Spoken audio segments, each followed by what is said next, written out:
Hello बच्चों, कैसे हो? Welcome to Sunil sir class. Sunil sir की क्लास में आप लोगों का फिर से एक बार वेलकम है। Welcome to our channel Pooja academy. बच्चों, जैसा कि हमारे पिछले लेक्चर में हम लोगों ने 11th क्लास का फर्स्ट चैप्टर लिया था, जिसका फर्स्ट पार्ट मैंने आप लोगों को थ्योरी समझाया था। आज उसका सेकेंड पार्ट है। आज ओवरऑल इस चैप्टर को हम कंप्लीट कर देंगे।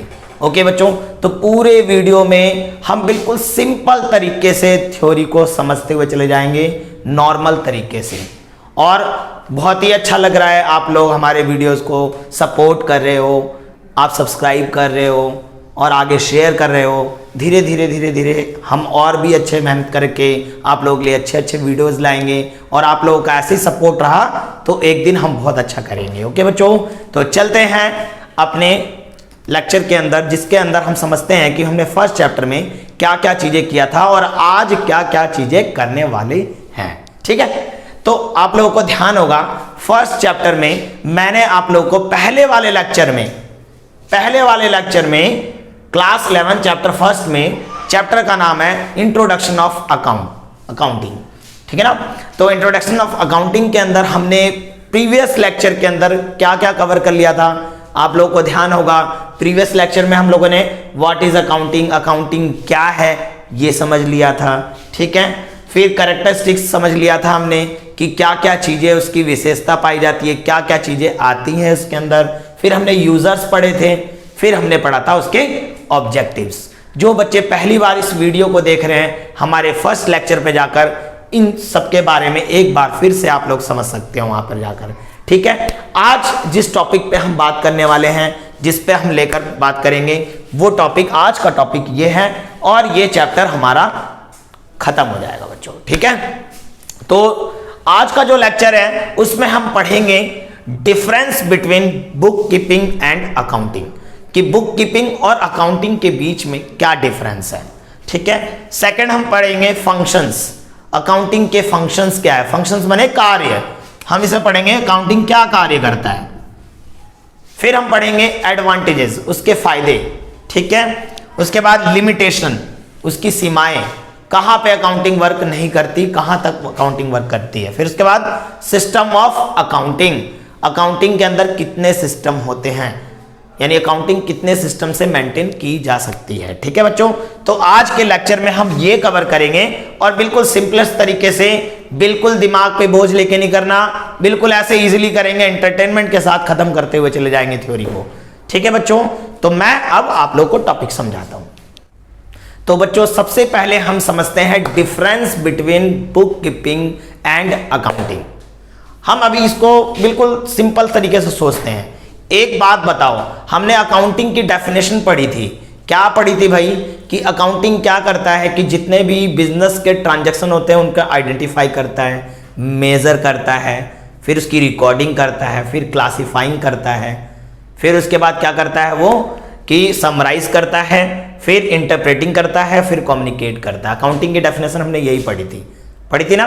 तो ये चीजें हमारी अकाउंटिंग की डेफिनेशन में पढ़ी थी। तो याद रखना, बुक कीपिंग का जो पार्ट होता है ना, वो क्लासिफाइंग तक का जो पार्ट होता है वो बुक कीपिंग का पार्ट होता है। कहने का मतलब है, हम सिंपली समझते हैं कि हमने कोई बिजनेस ट्रांजैक्शंस किया।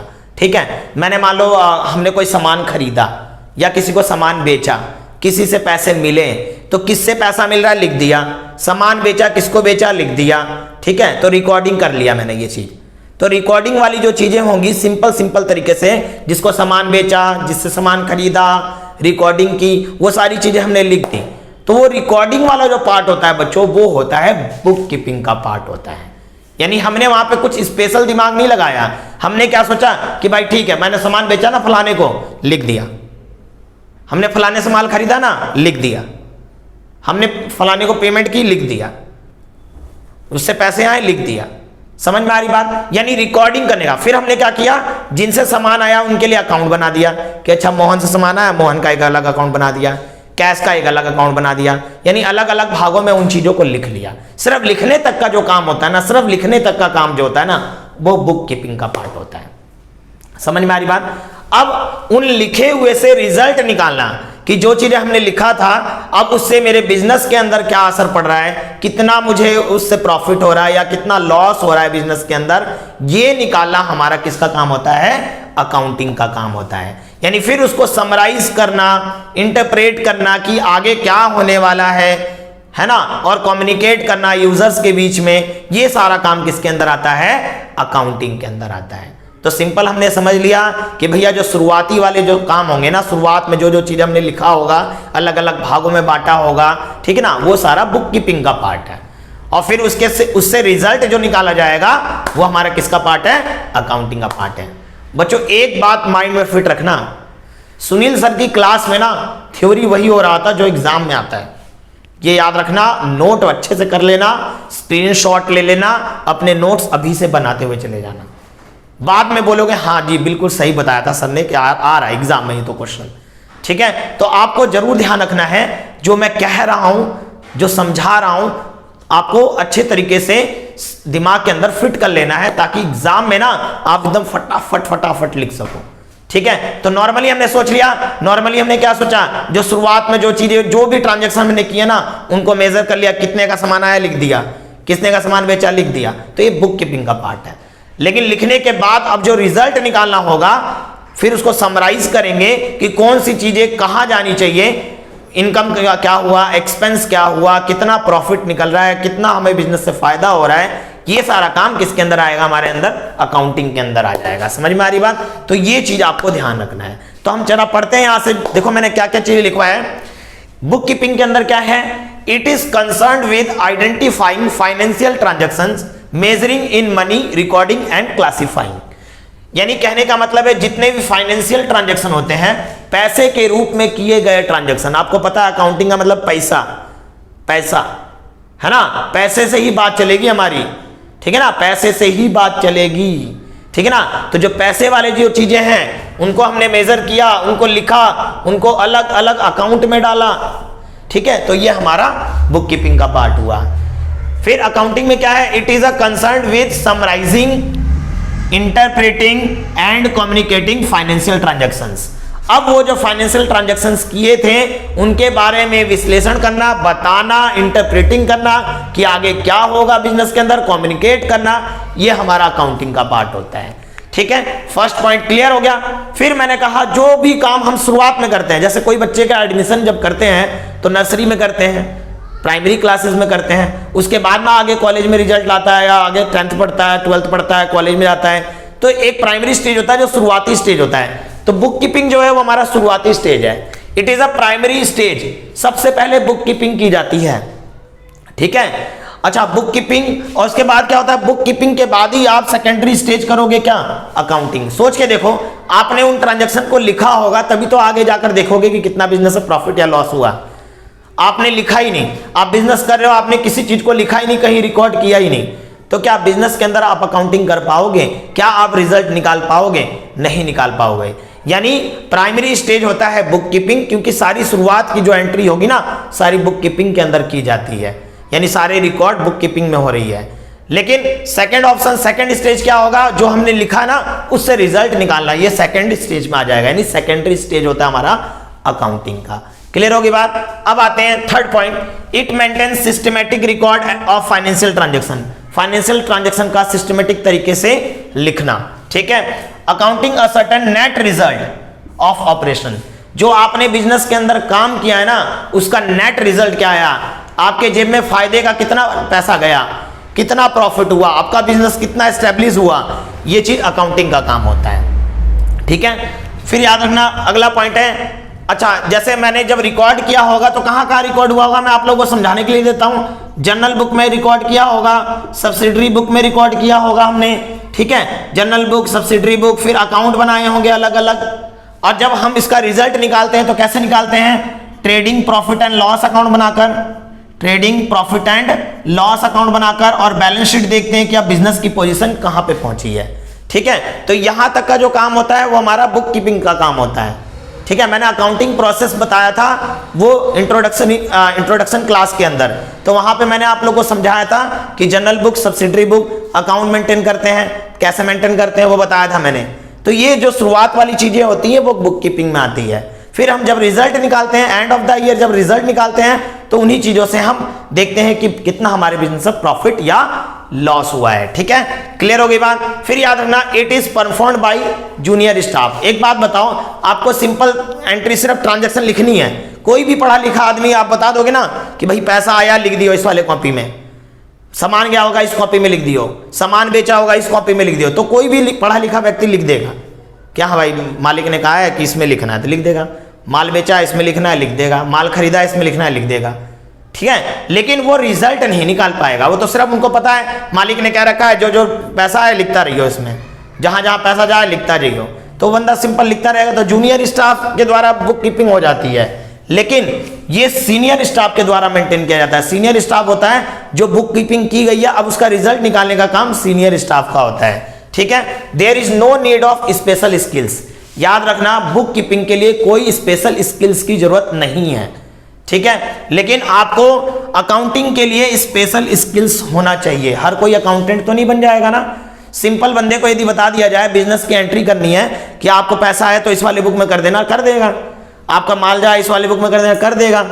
ठीक है, लेकिन यदि रिजल्ट निकालना हुआ ना तो स्पेशल स्किल्स की जरूरत होगी। उसे यह पता होना चाहिए कि कौन सा अकाउंट मेंटेन करेंगे जिससे कि हमें प्रॉफिट और लॉस पता लगे बिजनेस का, कौन कौन सी चीजें एक्सपेंस में जाएंगी, कौन कौन सी चीजें इनकम में जाएंगी, असेट्स क्या होता है, लायबिलिटीज क्या होता है, ये सारे स्किल्स पता होंगे तभी तो निकालेगा।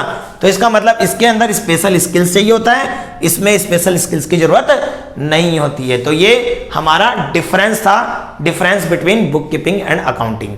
यानी ओवरऑल माइंड में ये आया कि बुक कीपिंग जो है वो हमारा रिकॉर्डिंग का पार्ट होता है, क्लासिफाइंग तक का पार्ट होता है, और अकाउंटिंग जो होता है समराइज होता है, इंटरप्रेटिंग होता है, कम्युनिकेटिंग का पार्ट्स हमारा अकाउंटिंग के अंदर आता है। फिर आपको पता है बुक कीपिंग प्राइमरी स्टेज हो गया, ये सेकेंडरी स्टेज हो गया। इसमें जूनियर स्टाफ से काम हो जाएगा, इसमें सीनियर स्टाफ की जरूरत होती है। समझ में आ रही बात? इसमें स्पेशल स्किल्स की कोई जरूरत नहीं, कोई भी बंदा अकाउंट लिख सकता है, एंट्री कर सकता है बुक कीपिंग के अंदर, लेकिन इसमें स्पेशल स्किल्स की जरूरत होगी क्योंकि उस बंदे को पता होना चाहिए कि कौन सी चीजें कहाँ जाएंगी, कौन सा एलिमेंट कहा जाएगा जिससे कि बिजनेस का रिजल्ट निकल कर आए। समझ में आ गई बात? तो ये हमारा डिफरेंस था इनके बीच में। ठीक है, अब अगला टॉपिक लेते हैं बच्चों और उसको सिंपली समझते हैं। तो बच्चों अब हम बात करते हैं function of accounting and advantages. दोनों मैंने एक साथ इसलिए लिया है क्योंकि दोनों एक साथ हम इजीली समझ सकते हैं। सबसे पहली बात बता दूं कि फंक्शंस और एडवांटेजेस होते क्या हैं। फंक्शंस और एडवांटेजेस सिंपल तरीके से समझें, आपका क्या काम है? आपका काम है पढ़ना। ठीक है, तो वो आपके फंक्शंस में आ गया। आप क्या क्या करते हो फंक्शंस में आ गया, लेकिन आप उसको कितने अच्छे तरीके से परफॉर्म कर रहे हो वो आपकी एडवांटेजेस हो गई। जैसे आपने पढ़ाई की और आपके पोजीशन आ गए क्लास के अंदर, तो वो आपने उस फंक्शन को अच्छे तरीके से किया जिसका एडवांटेज आपको ये मिला। समझ में आ रही बात? जैसे मान लो मेरा क्या काम है? मेरा काम है आप लोगों को पढ़ाना। ठीक है, सही चीजें समझाना, अच्छे तरीके से समझाना। फिर एडवांटेज क्या है? एडवांटेज क्या हुआ कि मेरे पढ़ाने की वजह से कोई ऐसा स्टूडेंट जिसको पहले नहीं समझ में आता था एकदम से उसे अच्छे तरीके से समझ में आने लगा, तो ये मेरे पढ़ाने की एडवांटेजेस हो गई। समझ में आ रही बात? फंक्शन और एडवांटेजेस क्या होता है, इसलिए मैंने दोनों को एक साथ लिया हुआ है ताकि आप इजीली समझ पाओ। ठीक है बच्चों, तो सबसे पहले आते हैं फंक्शंस।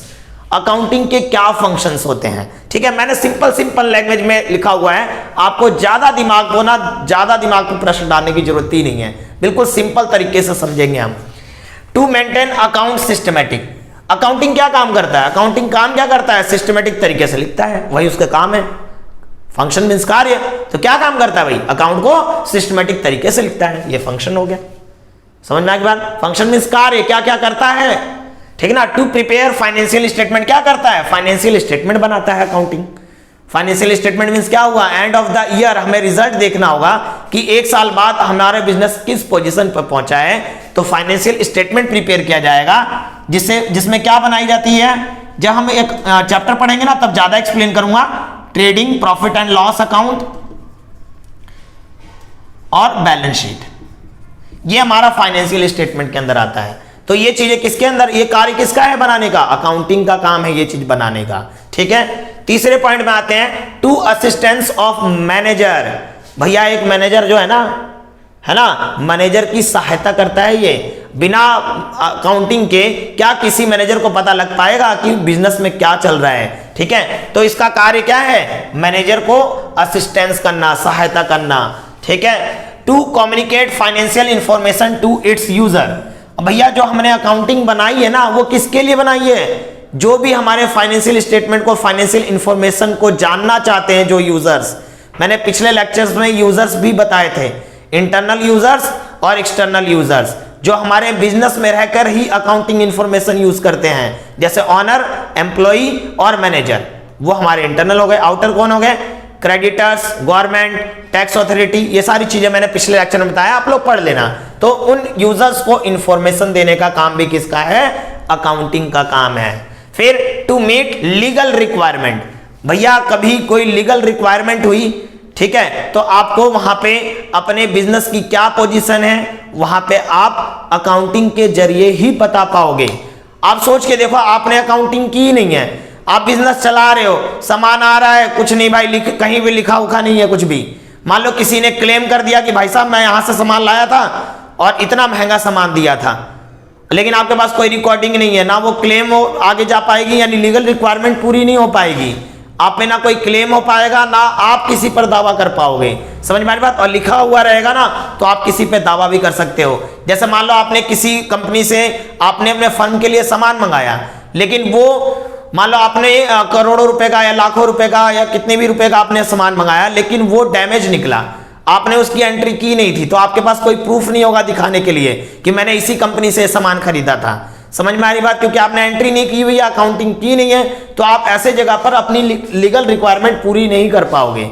लीगल रिक्वायरमेंट तभी पूरी हो पाएगी जब आपने पूरी अकाउंटिंग सही तरीके से मेंटेन किया होगा, तब आप बता सकते हो कि देखो मैंने इनसे ये चीज लिया था और ये चीज खराबी आई है, या आप कोई भी क्लेम प्रूफ कर पाओगे। समझ में आ रही बात। तो ये हमारे अकाउंटिंग के फंक्शंस होते हैं, ठीक है। फंक्शंस क्लियर हो गई बात, आई होप अच्छे से क्लियर हो गई होगी। क्या क्या सिस्टमेटिक है, फाइनेंशियल स्टेटमेंट बनाता है, मैनेजर को हेल्प करता है, इंफॉर्मेशन देता है यूजर्स को, और लीगल रिक्वायरमेंट को पूरी करता है। ये हो गए फंक्शंस जो अकाउंटिंग के काम होते हैं। अब आते हैं एडवांटेज। अब ये जो काम होते हैं उससे फायदे क्या क्या होंगे वो, ठीक है। मैंने क्या कहा था, फंक्शंस क्या होता है, आप क्या करते हो, ये आपके फंक्शंस हैं, और आपका रिजल्ट कैसा आ रहा है वो आपके एडवांटेज है। उस फंक्शन से क्या रिजल्ट आ रहा है वो एडवांटेज कहलाएगा। समझ में आ रही बात, इसलिए मैंने दोनों एक साथ लिया है। अब आते हैं एडवांटेज में। To provide financial information of business. इसके फायदे क्या हैं कि बिजनेस के फाइनेंशियल इंफॉर्मेशन को प्रोवाइड किया जाता है।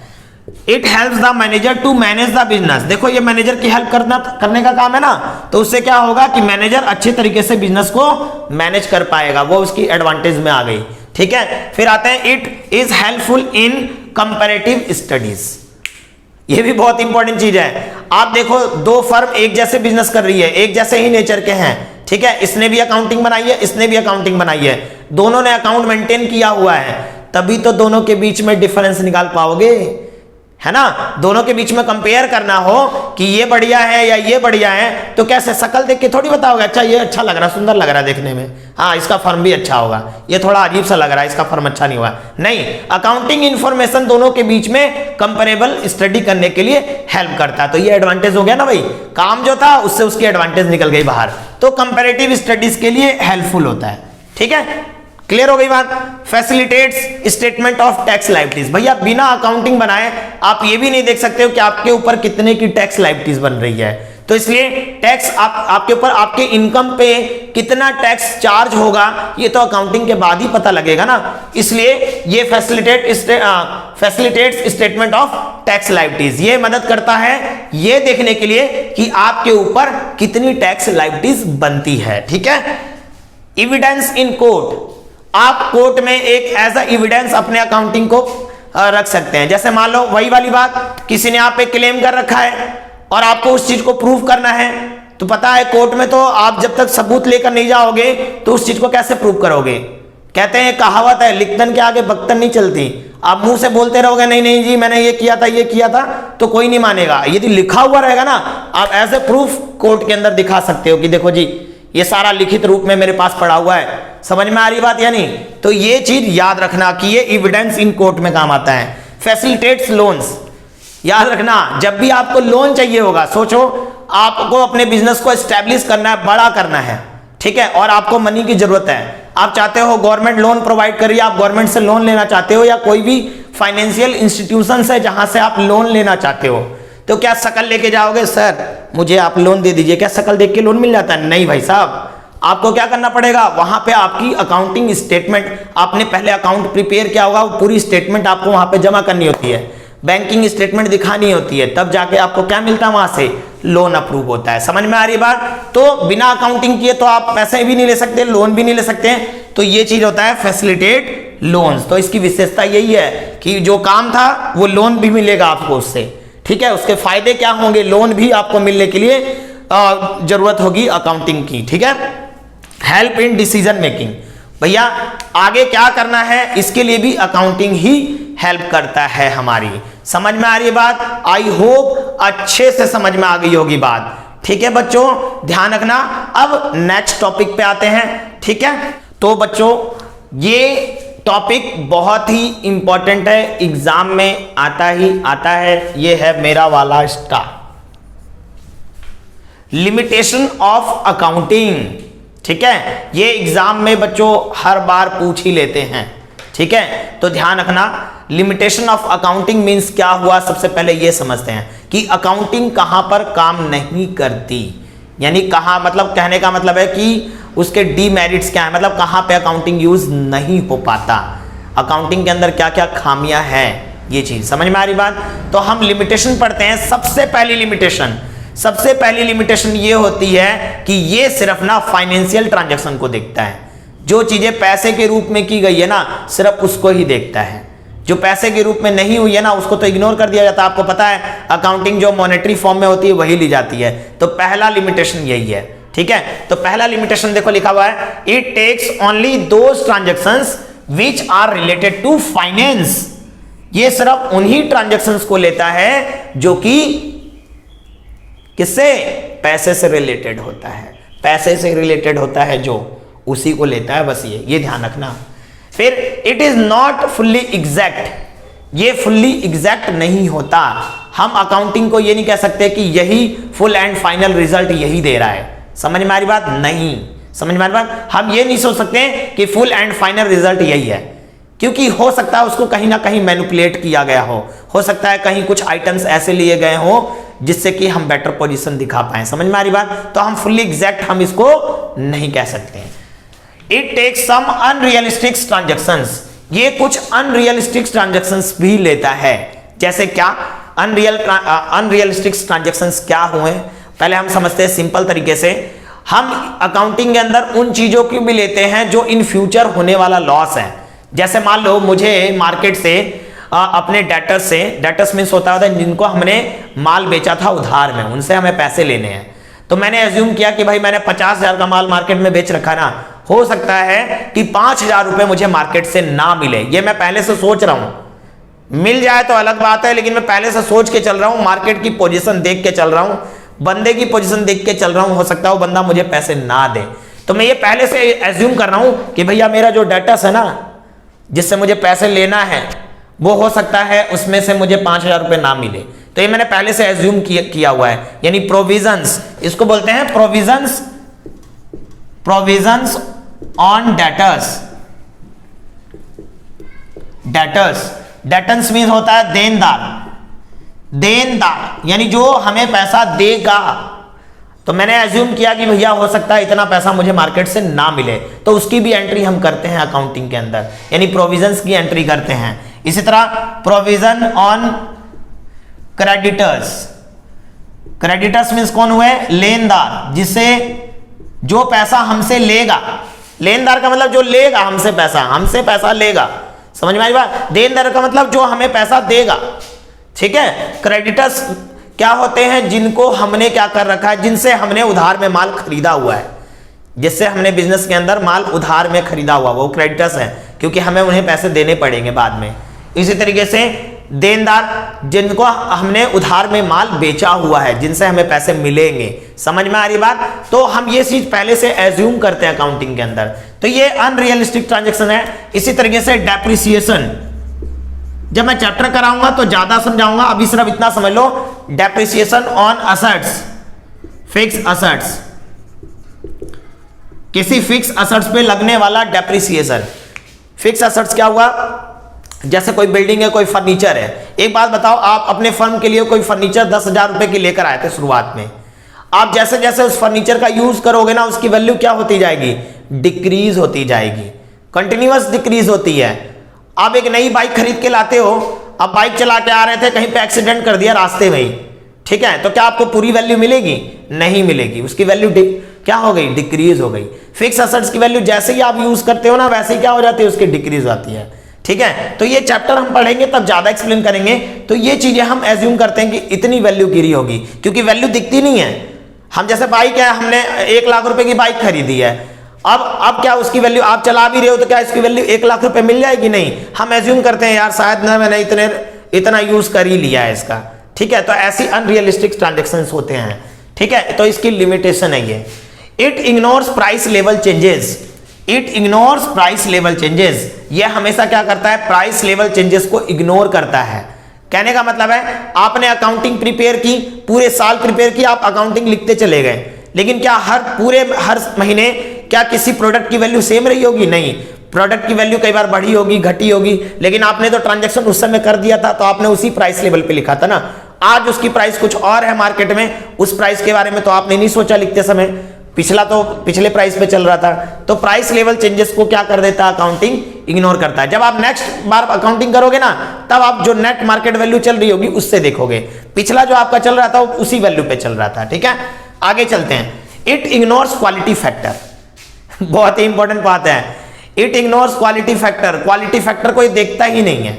अब इमेजिन करो, एक मेरे पास मोहन है और एक मेरे पास सोहन है। इमेजिन करो, ये मोहन है, ये सोहन है, और दोनों की ना पेन बनाने की एक कंपनी है, या फर्म चला रहे हैं, पेन बनाने की कंपनी है इनकी। इसने भी अकाउंट मेंटेन किया हुआ है, इसने भी अकाउंट मेंटेन किया हुआ है, लेकिन इसके अकाउंट में ये पता लग रहा है कि इसका बिजनेस काफी अच्छा चल रहा है। फाइनेंशियल स्टेटमेंट जब प्रिपेयर किया जाता है ना, तो पता लग रहा है इसको प्रॉफिट ज्यादा हो रहा है और इसको हो रहा है प्रॉफिट कम।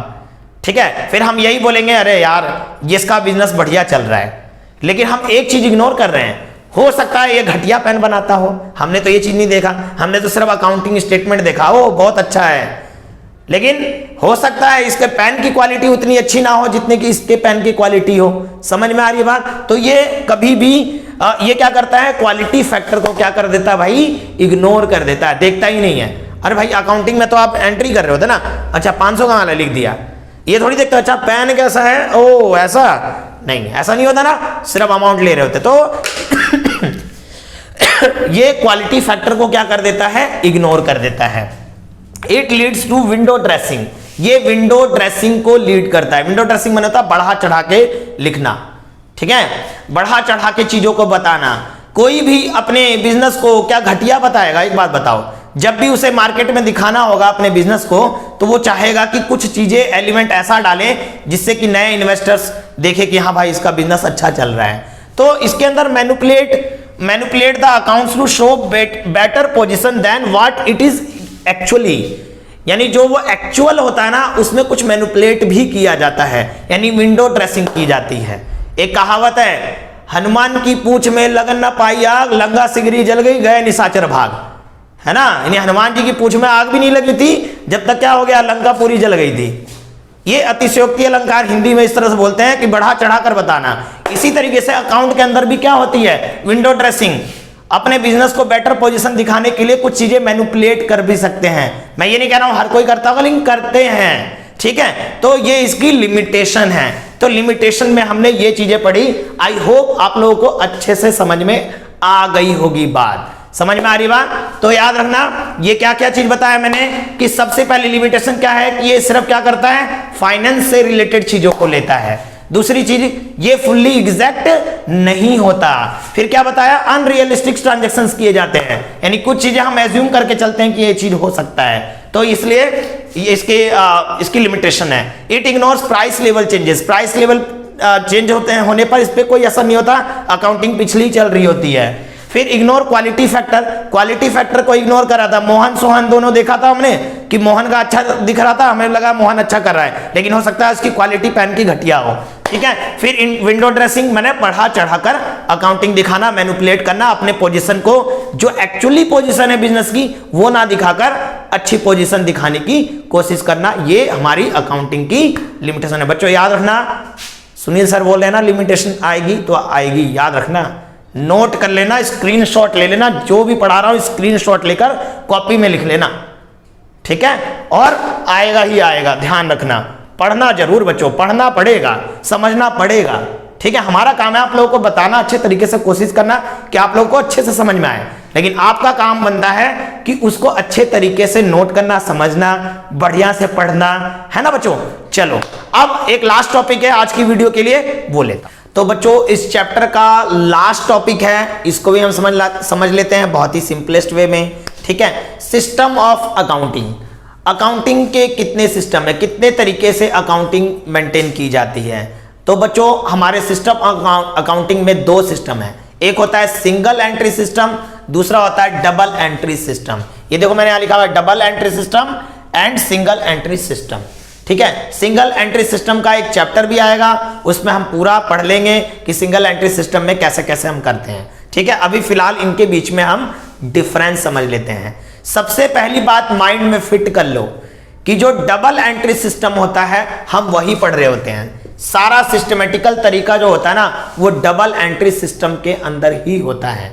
तो हम सिस्टमेटिकल तरीके से पढ़ते हैं, हम आगे जाके सीए सीएस ये सब कुछ करेंगे तो हम सिंगल एंट्री सिस्टम का यूज नहीं करते हैं, हम जो इस पूरे बुक में पढ़ेंगे ना वो डबल एंट्री सिस्टम को पढ़ेंगे।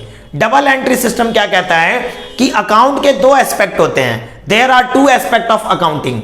मैंने पिछले लेक्चर में इंट्रोडक्टरी क्लास में मैंने आप लोगों को बताया था कि अकाउंट के दो एस्पेक्ट होते हैं, एक होता है डेबिट, दूसरा होता है क्रेडिट, ठीक है। तो आप उस लेक्चर को भी देख सकते हो, समझ सकते हो। तो याद रखना दो एस्पेक्ट क्यों मानते हैं, क्योंकि सिंपल सी बात है भाई, कुछ आया होगा ना बिजनेस के अंदर तो कुछ गया भी होगा, कुछ आ रहा होगा और कुछ जा रहा होगा। हमारे पास से सामान गया होगा तो बदले में पैसा आया होगा, समझ में आ रही बात। इसलिए डबल एंट्री सिस्टम में क्या होता है, both debit and credit aspect of accounting are recorded.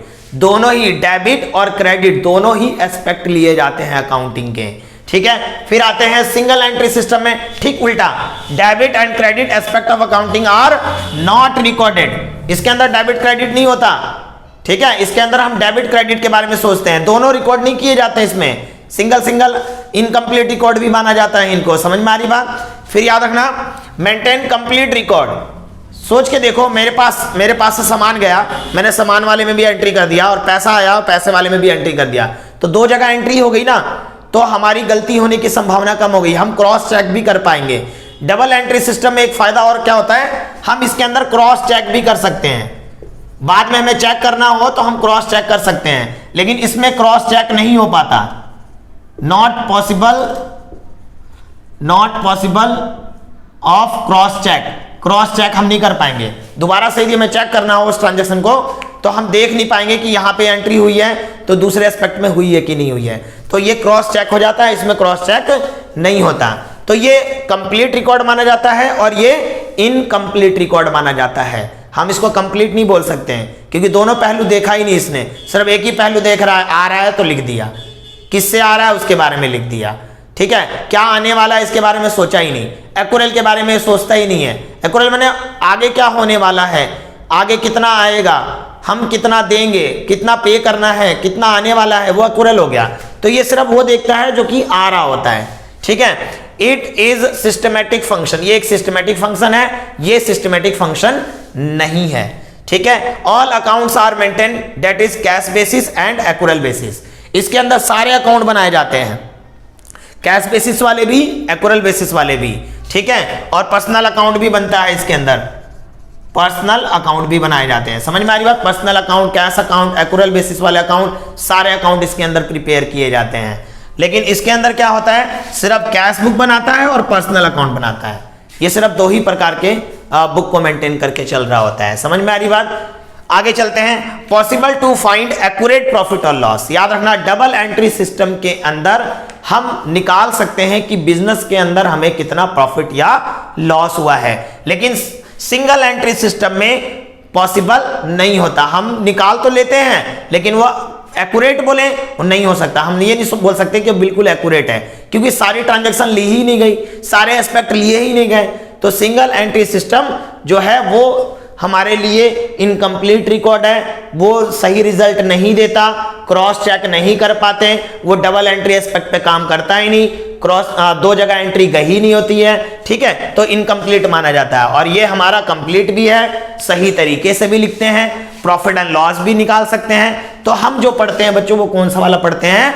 हम पढ़ते हैं डबल एंट्री सिस्टम। आपसे यदि कोई पूछ ले कि भाई अकाउंट में कौन सा सिस्टम पढ़ रहे हो, तो आप बोलोगे हम डबल एंट्री सिस्टम से सारी चीजें मेंटेन करते हैं। हम जो अकाउंट बनाते हैं ना यूनिवर्सली पूरा, तो वो डबल एंट्री सिस्टम से कर रहे होते हैं।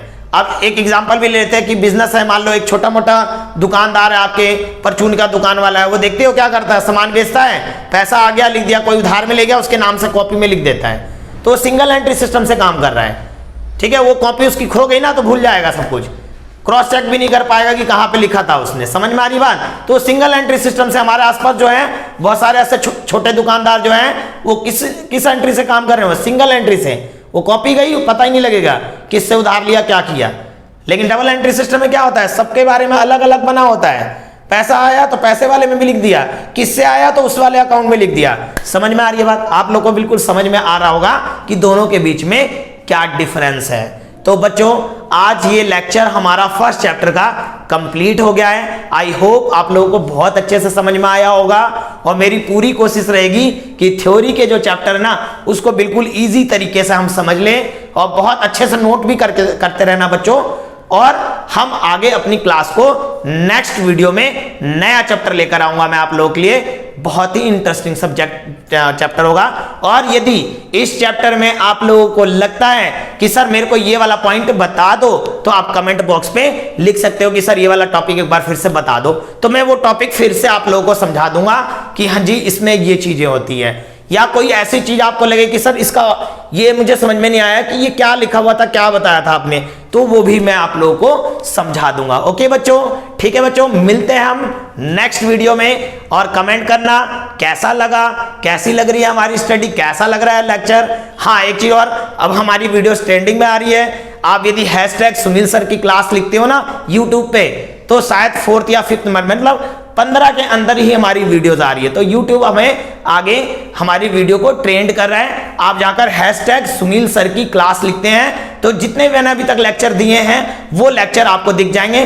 क्योंकि अभी हमारा चैनल नया है, अभी सारे लेक्चर कंप्लीट नहीं हुए हैं, लेकिन जितने भी लेक्चर हमने दिए हैं वो आपको यूट्यूब पे दिख जाएगा। ओके बच्चों, बाय बाय, नमस्कार।